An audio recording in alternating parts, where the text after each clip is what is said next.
Hello everyone, welcome to RK tutorial.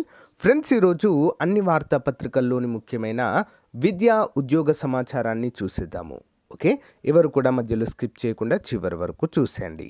So guys, మరి AP గ్రామ ward సచివాలయ ఉద్యోగాలకు సంబంధించి చాలా ముఖ్యమైన అప్డేట్ అయితే ఉందండి. ఏదైతే మనము బదిలీల కోసము వెయిట్ చేశామో, బదిలీలు కంప్లీట్ అయిన వెంటనే మనకు నోటిఫికేషన్ వస్తుందనేటువంటిది సో అందరికీ తెలిసినటువంటి విషయమే. మరి నెక్స్ట్ మంత్ 15 లోపు బదిలీల ప్రక్రియ కంప్లీట్ చేయనున్నట్లుగా మనకైతే తెలుస్తుంది. ఎలాగో జూన్లో నోటిఫికేషన్ వస్తుందన్న విషయం కూడా తెలిసిందే. దీని వివరాలు అయితే మనం చూద్దామండి. 15,000కు పైగానే ఖాళీలు ఉండేటువంటి అవకాశం అయితే ఉంది సచివాలయంలో.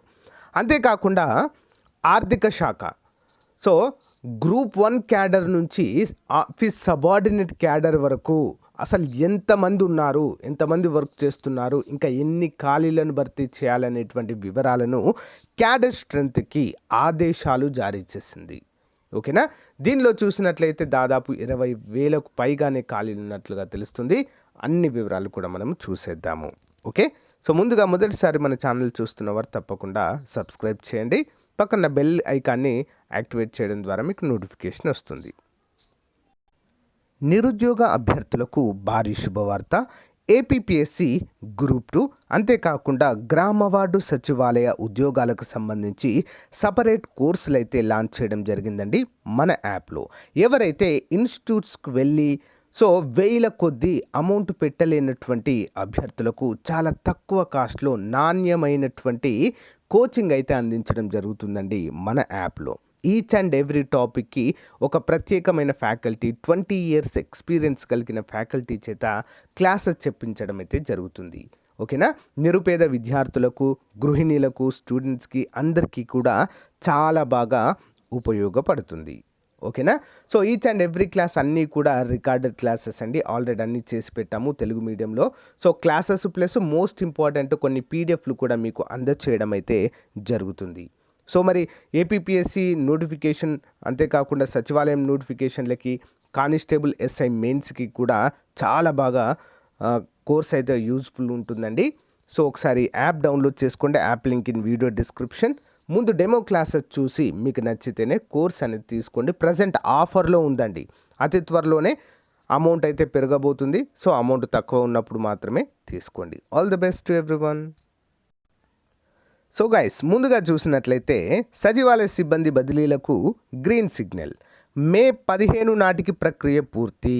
ఓకేనా, మనకు ఎలాగూ జూన్లో నోటిఫికేషన్ రానుంది కాబట్టి మే 15వ తేదీ వరకు కంప్లీట్ చేయనున్నట్లుగా తెలుస్తుంది. దీని ద్వారా మనకు ఏం తెలుస్తుందంటే ఎక్కడ ఎన్ని ఖాళీలు ఉన్నాయి, ఓకేనా, ఏ జిల్లాలో ఎన్ని కంప్లీట్ వేకెన్సీస్ ఉన్నాయి, ఇంకా ఎన్ని భర్తీ చేయాలి అనేది క్లారిటీ అయితే వస్తుందండి ప్రభుత్వానికి. సో 15,000కు పైగా అని చెప్పారు, కానీ అంతకంటే ఎక్కువ ఉండేటువంటి అవకాశం అయితే ఉందండి. గ్రామ వార్డు సచివాలయ సిబ్బంది బదిలీలకు ప్రభుత్వం గ్రీన్ సిగ్నల్ ఇచ్చింది. బదిలీల ప్రక్రియను ప్రారంభించి వెంటనే చేపట్టాలని చెప్పేసి సీఎంఓ నుంచి సంబంధిత అధికారులకు ఆదేశాలు వెళ్ళాయి. ఈ నేపథ్యంలో గ్రామ వార్డు సచివాలయాల శాఖ ఉన్నతాధికారులు ప్రాథమిక కసరత్తును మంగళవారము ప్రారంభించారు. ఎట్టి పరిస్థితుల్లోనూ బదిలీల ప్రక్రియను మే 15 నాటికి పూర్తి చేయాలనే లక్ష్యంతో అధికారులు విధి విధానాలు రూపొందిస్తున్నట్లుగా తెలుస్తుంది. బదిలీలు పారదర్శకంగా నిర్వహించేందుకు వీలుగా 3 వెబ్ పోర్టల్ ద్వారా 3 ఆప్షన్లను అధికారులు తెర మీదకి తేనున్నట్లుగా ఇక్కడైతే తెలుస్తుంది. కానీ ఫ్రెండ్స్, ఎవరైతే 2 years కంప్లీట్ చేసుకోవాలి ప్రొబేషన్, ఓకే, ప్రొబేషన్ కంప్లీట్ చేసుకోవాలి. ఆల్మోస్ట్ ప్రజెంట్ ఉన్నటువంటి శాలరీ అయితే డబుల్ అవుతుందండి వీరిది. ఓకే, డబుల్ అవుతుంది. అన్నీ కూడా ప్రభుత్వ ఉద్యోగులకు ఎలాంటి అలవెన్సెస్, ఎలాంటి సదుపాయాలు ఉంటాయో అన్నీ కూడా వీరికి వర్తించబోతున్నట్లుగా మనకైతే తెలుస్తుంది. అంతేకాకుండా 2 ఏళ్ళ ఈ యొక్క ప్రొబేషన్ కంప్లీట్ చేసుకొని డిపార్ట్మెంటల్ టెస్ట్ రాయాల్సి ఉంటుంది. ఆ రాసి ఉత్తీర్ణులై ఉన్నటువంటి వారు మాత్రమే సో నెక్స్ట్ స్టేజ్కి వెళ్ళడం అయితే జరుగుతుంది. లేదా డిపార్ట్మెంటల్ పరీక్షలో ఉత్తీర్ణులు కాని వారికి మరో ఛాన్స్ అయితే ఇవ్వడము జరుగుతుంది. అంటే వాళ్ళు ఎప్పుడు పాస్ అయితే అప్పుడే ప్రొబేషన్ వస్తుంది అని అర్థము. అంటే ఈ బదిలీల ప్రక్రియ అనేది ప్రజెంట్ చాలా కీలకంగా మారిందండి. ఓకేనా, చాలామంది ఉద్యోగులు ఒక జిల్లా నుంచి మరో జిల్లాలో కూడా వర్క్ చేస్తున్నటువంటి సిచ్యువేషన్స్ అయితే ఉన్నాయండి ప్రజెంట్. కొంతమంది అయితే 50-60 కిలోమీటర్లు వెళ్ళి కూడా జాబ్ చేసి వస్తున్నారు. ఇలాంటి అభ్యర్థులకు మాత్రము చాలా ఊరటనిచ్చేటువంటి అంశము ఈ యొక్క బదిలీల ప్రక్రియ. మరి మే 15 నాటికే కంప్లీట్ అయితే అవ్వబోతుందట అండి. సో చూద్దాం మరి. నెక్స్ట్ వన్ చూద్దాం. సో గైస్, ఈరోజు ఈనాడు వార్తాపత్రికల్లో ఈ ముఖ్యమైన అప్డేట్ రావడం జరిగింది. శాఖల వారీగా ఉద్యోగుల వివరాల సేకరణ. శాఖల వారీగా ఉన్నత స్థాయి నుంచి సబార్డినేట్ స్థాయి వరకు ఉద్యోగుల క్యాడర్ స్ట్రెంత్ వివరాలు రాష్ట్ర ఆర్థిక శాఖ సేకరిస్తుంది. కొత్త సాఫ్ట్వేర్ పేరోల్ హెల్ప్ రూపకల్పనలో భాగంగా రెవెన్యూ, వైద్యారోగ్య, పంచాయతీరాజ్, R&B, ఇరిగేషన్, పాఠశాల విద్యాశాఖ ఇతర వాటితో కలిపి సుమారు 36 శాఖల నుంచి ప్రభుత్వం అధికారికంగా మంజూరు చేసిన పోస్టులన్నీ, ఎంతమంది పనిచేస్తున్నారు, ఖాళీలు ఎన్ని ఉన్నాయి, పదోన్నతుల వివరాలు తెలియచేయాలని ఆర్థిక శాఖ ఉత్తర్వులు జారీ చేసింది. మరి వీటి ఆధారంగా ఆయా శాఖల ఉద్యోగుల వివరాలను ఆర్థిక శాఖకు పంపుతున్నాయి. గుర్తించిన ఖాళీలు అదనంగా భర్తీకి చర్యలు చేపట్టవచ్చని భావిస్తున్నారు. ఇందులో భాగంగానే రెవెన్యూ శాఖ డిప్యూటీ కలెక్టర్ స్థాయి నుంచి VRO, VRA సబార్డినేట్ స్థాయి వరకు వివరాలు సిద్ధం చేస్తుంది. రెవెన్యూ శాఖలో 42,000 మందికి పైగా పనిచేస్తుండగా అధికారిక ఉత్తర్వుల్లో ఉన్న సమాచారం ప్రకారం మంజూరైన పోస్టులు 24,000. అంటే దాదాపుగా రెవెన్యూ డిపార్ట్మెంట్లోనే 20,000 ఖాళీలు ఉన్నాయండి. రెవెన్యూ డిపార్ట్మెంట్లోనే.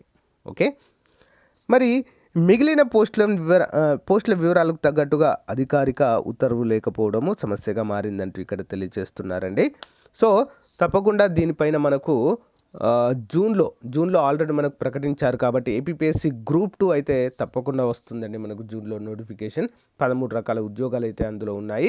వాటితో పాటుగా ఈ క్యాడర్ స్ట్రెంత్ ఇవన్నీ తెలిసిన తర్వాత ఇంకా కొన్ని ఖాళీలను యాడ్ చేసేటువంటి అవకాశం అయితే ఉంటుంది ఫ్రెండ్స్. ఓకే, ఎవరు కూడా నిరుత్సాహపడాల్సిన అవసరం లేదు. మీ ప్రిపరేషన్ని కొనసాగించండి. సో గైస్, ఈ ఎన్నికల ముందే మనము ఏదైనా కూడా చేయగలుగుతామండి. ఓకేనా, మన ప్రిపరేషన్ గట్టిగా ఉన్నట్లయితే ఎన్నికల ముందు తప్పకుండా నోటిఫికేషన్స్ వస్తాయి. రావులే ఇక నోటిఫికేషన్లు అని నిరాశ చెంది బుక్స్ అన్ని పక్కన పెట్టేసి ప్రిపరేషన్ పక్కన పెడితే మాత్రము చాలా అంటే చాలా నష్టపోతాం. గుర్తుంచుకోవాలి, ఏదైతే ఈ 6 months టైం ఉందో ఇది చాలా చాలా క్రూషల్ అండి. ఓకే, ఏ నోటిఫికేషన్ వచ్చినా కూడా ఈ టైమే. ఎన్నికలు అయిపోయాక నోటిఫికేషన్లు మళ్ళీ 5 years దాకా రావచ్చు, రాకపోవచ్చు. సింపుల్గా చెప్తున్నాను, ఏదున్నా కూడా ఈ 6 monthsలోనే మనకు నోటిఫికేషన్స్ విడుదలవుతాయి. కాబట్టి అందరూ కూడా పట్టుదలతో చదవండి. Okay, thank you guys. మరి అందరికీ కూడా ఏమైనా డౌట్స్ ఉంటే కామెంట్ రూపంలో తెలియచేయండి. Thank you for support. Bye.